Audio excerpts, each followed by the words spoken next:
Bueno, en la introducción de Dominó, quédese porque vamos a discutir algo que realmente está impactando cada vez más en todos nosotros y tiene que ver con los impuestos.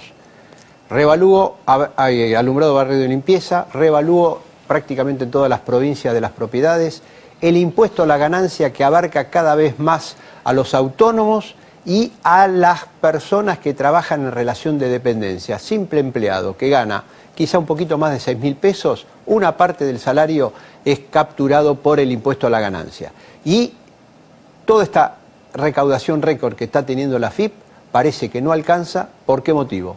Porque la Argentina tiene un déficit fiscal creciente, gasta más de lo que recauda y entonces la presión impositiva cada vez es mayor. Con dos especialistas, Flavia Melsi y Marcelo Domínguez, acá en Dominó, ellos conocen bien todo lo que tiene que ver con el impuesto, son miembros del Consejo Profesional de Ciencias Económicas, le va a explicar a usted por qué cuando agarra el recibo de sueldo va a ver que hay un rubro que cada vez pesa más, retención e impuesto a las ganancias.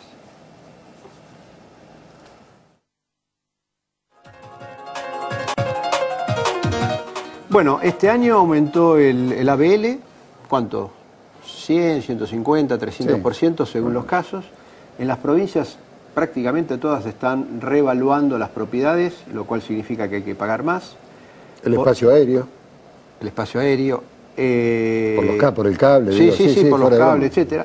Todo lo que tiene que ver con los sueldos, las jubilaciones también están alcanzadas por el impuesto a las ganancias. Este año el gobierno no aumentó el mínimo no imponible y entonces ahora quizá alguien está teniendo un aumento de salario del 20, 20 y pico % y una parte de ese aumento no va al bolsillo del trabajador, sino que va directamente a la AFIP. Para explicar esto hemos convocado aquí en Dominó a Flavia Melsi y a Marcelo Domínguez, conocen bien a fondo todo esto, son miembros del Consejo Profesional de Ciencias Económicas. ¿Qué pasa, Flavia? Y es un tema complejo, ¿no? Es un tema acuciante, porque, bueno, el problema de fondo creo que es el mismo que ustedes comentaban en el avance. No tenemos inflación, y como no tenemos inflación, no se reconocen, digamos, entre comillas, no tenemos inflación, por lo tanto, todas estas cuestiones no existen. Es un poco también volver a negar la realidad. Porque, bueno, una cosa es que un trabajador sea jerarquizado porque mejora su situación laboral, porque mejora en la estructura, en el escalafón que tiene, y otra muy distinta es cuando los incrementos salariales que surgen de, bueno, todas estas paritarias permanentes que ya tenemos, lo que hacen es recomponer la capacidad de pago del salario, o sea, lo único que hacen es reexpresar la pérdida del poder adquisitivo de la moneda. Si esto no va acompañado con la misma reexpresión en todos aquellos parámetros que importan una deducción, como puede ser el impuesto a las ganancias, obviamente una porción de esos incrementos, que en realidad no son aumentos de salario, son repotenciación del mismo salario que un trabajador, transformarlo en valores homogéneos a lo que cobraba... Actualizados. Actualizados, claro. Entonces, si esto no va acompañado con la misma actualización en las escalas no solo de las deducciones del artículo 23 del impuesto a las ganancias, no solo las deducciones personales, que son aquellas vinculadas con lo que el trabajador se le deduce como mínimo no imponible, como deducción especial, con las cargas de familia, cuánto se deduce por hijo, cuánto se deduce por cónyuge. O sea, no solo esto, sino la escala del artículo 90, que es la que hace que un trabajador que gane 500 pesos más que el mes anterior, pasa del 9 al 14, del 14 al 21, del 21 al 23, y va aumentando en la escala, porque estas escalas del artículo 90 hace mucho más que no se actualizan. Desde el año 2000. Desde el año 2000, de la época de Machinea. Tocan, que en la época de Machinea lo que se hizo fue sacar aquella nefasta tablita. Claro, y las escalas no se han tocado. Ustedes que dominan a la perfección el tema, ¿qué opinión tienen? Porque acá hay dos posibilidades, que es una discusión de fondo que uno viene escuchando en la Argentina de toda la vida. Si los impuestos volvieran y los hospitales tuvieran gas, tuvieran luz, camas decentes, uno no tendría que contratar la seguridad privada en la esquina, bueno, todo lo que ya sabemos, o la prepaga, claro. ¿La escala sería justa o aún así estamos hablando de una de un desmadre de la presión impositiva? Bueno, yo creo que las escalas no son justas desde hace tantos años, desde más de 12 años prácticamente, esas escalas no se mueven, que no son las únicas que no se mueven.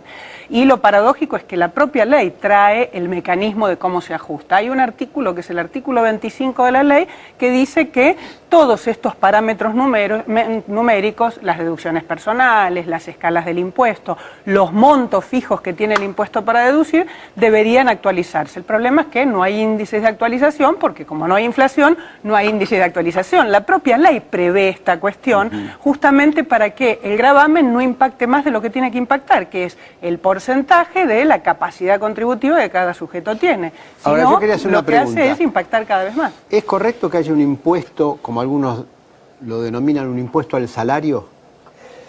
Bueno, yo diría que sí, si uno... En un país que tiene la renta financiera exenta. Claro.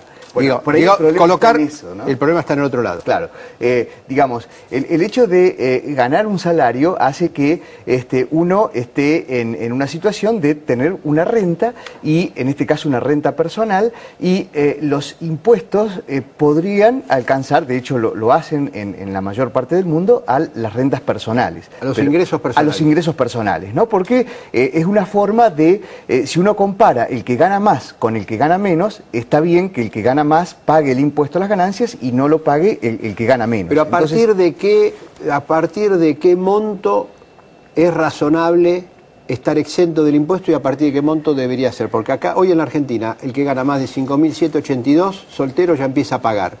Ese valor, si uno lo mira con el costo de la canasta familiar, prácticamente es lo que le lleva a vivir por mes. Claro. Entonces, ¿en los otros países es tan bajo el mínimo no imponible? No, es más alto, y acá tenemos un problema, digamos, primero hasta el año pasado los mínimos no imponibles aumentaban por ley. Entonces tenía que reunirse el Congreso, aumentar las deducciones personales, y eso equiparaba el mínimo de la tributación con la situación salarial de cada año. Como sabemos, en el año 2010 y 2011 se aumentó por decreto, después a fines del 2011 se ratifica por ley y se faculta al Poder Ejecutivo a volver a aumentar las deducciones personales. Facultad que no ha tomado aún, ¿no? O sea que el Congreso delegó su responsabilidad al Poder Ejecutivo. Y el Poder Ejecutivo dice: buenas tardes, mucho gusto, digamos. Podría hacer uso de esa facultad y no lo ha hecho todavía, ¿no? Lo cual no sería necesario si se aplicara el texto de la ley, porque la ley ya prevé su propio mecanismo, con lo que no debería estar supeditado ni a que el Congreso se reúna, ni a que el Ejecutivo tome la decisión, si se quiere, no arbitraria, pero sí discrecionalmente, de cuál es el momento oportuno como para que la caja cierre para poder Pero ahí hay un problema entonces reconocer en el cual entra la esto. justicia por no aplicar una legislación. No, porque desde la convertibilidad que suspende los mecanismos de reindexación, y se supone que esa parte de la ley sigue vigente, entonces, bueno, hay una justificación jurídica de por qué no se utiliza la herramienta, pero de hecho la herramienta está prevista, y bastaría con sincerar los coeficientes de inflación, Flavia, como para poder aplicarla, por un ¿no? lado, para la propiedad te hacen un revalúo que toma en cuenta la inflación y el mayor precio de la propiedad, pero después por el otro lado no lo aplican, o sea, es una arbitrariedad total. Para algunas cosas indexo, para lo que me conviene indexo, y para lo que no me conviene no indexo. Es más, hay un caso que es paradigmático, ¿no? El caso de los autónomos, por ejemplo. Independientemente de la discriminación de la que muchas veces hemos hablado entre el trabajador autónomo y el trabajador en relación de dependencia, como si uno fuera trabajador y el otro no. Cuando el otro no tiene seguros médicos, se los tiene que pagar, cuando no tiene vacaciones pagas, cuando si se enferma no trabaja, digamos, todos estos inconvenientes que tiene.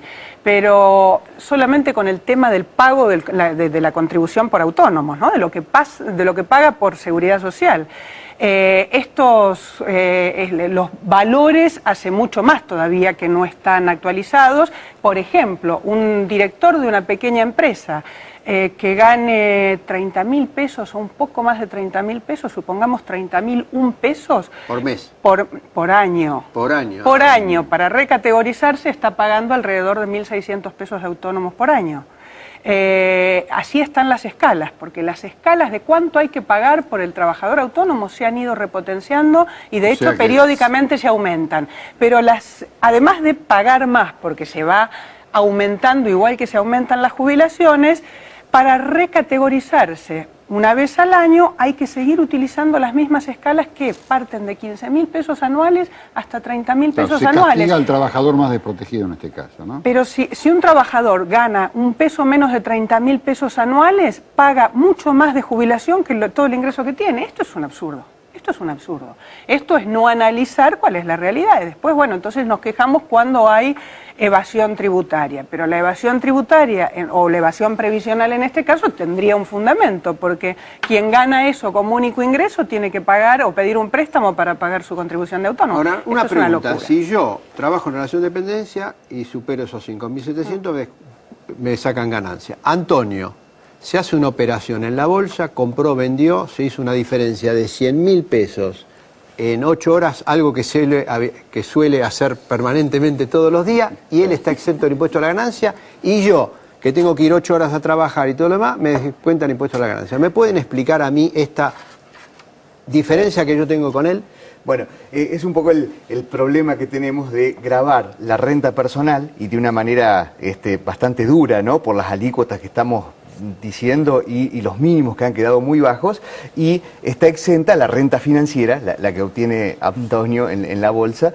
Es cierto, uno gana dividendos porque tiene acciones o hace operaciones de compra-venta de acciones, y hoy la persona física que gana en la bolsa a través de operaciones de compra-venta está fuera del impuesto a las ganancias, ¿no? ¿Y entonces? ¿Y dónde está la equidad tributaria acá? Bueno, pero ahí ya estamos en problemas políticos. Te aclaro que yo tenía acciones de IPF. ¿Tenías de IPF? Sí. Claro, en realidad sobre estos temas vamos a encontrar la mitad de la biblioteca que opina una cosa desde el punto de vista de la política. No, pero digo, desde el punto de vista... Acá es una decisión política. No, y más allá de la decisión política, porque algunos plantean, bueno, justamente la renta financiera lo que genera es una inversión productiva o genera un mayor ¿Y mi trabajo? Que se invierte. ¿Y mi trabajo? Es absolutamente Porque si cierto. yo tuviese, si a mí no me descontase el impuesto a la ganancia, Sin yo ninguna tendría duda. un poder de Directa, compra. lo de No, pero yo podría tener un mayor poder de consumo también, y de ahorro. Sin duda, sin duda. Yo les quería hacer una pregunta, también llevándolos un poquito, si se pueden despojar a un terreno político. No sé, posiblemente ustedes tengan algunos clientes que tienen campos en la provincia de Buenos Aires, o aunque no los tengan, deben conocer bien el tema. Todo este tironeo que hay entre Scioli, la ley que quiere sacar y que el kirchnerismo no lo deje, que quiere que lo saque por decreto, en fin. Uno escucha a gente de campo y prácticamente piensa que está escuchando a un indigente total. Esto ya es normal.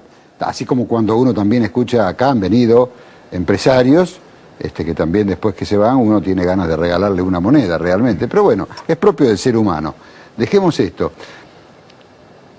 ¿Es lógico el revalúo que se quiere hacer en la provincia de Buenos Aires de campos o no? Digo, o es una pelea política que no tiene sentido. Sí, o es como dice el gobierno, que hay campos enormes y que producen gran cantidad de riquezas y que pagan moneditas. Claro, lo que yo creo es que el problema que tiene el productor, el dueño de campo, es que tiene un valor de propiedad que es alto, ¿no? Los campos valen mucho dinero, pero la rentabilidad que tiene ese campo es muy baja. Entonces, como el productor no se dedica a comprar y vender campos, sino que se dedica a producir, sí, y la rentabilidad que tiene sobre esa tierra es baja, si los costos de mantenimiento, que son los impuestos, ¿no? El impuesto inmobiliario, digamos lo que se está revaluando ahora, sí, eso tiene un correlato en el impuesto a los bienes personales, en el impuesto a la ganancia mínima presunta, que son los impuestos nacionales que recaen sobre el mismo patrimonio. Toda esa presión hace que el costo de mantener un campo cuya rentabilidad es baja sea demasiado alto, entonces hace la cuenta y dice, bueno, todo lo que gano, ¿no?, produciendo, con el riesgo que implica la producción agropecuaria, me lo lleva el pago del impuesto inmobiliario provincial y del impuesto nacional.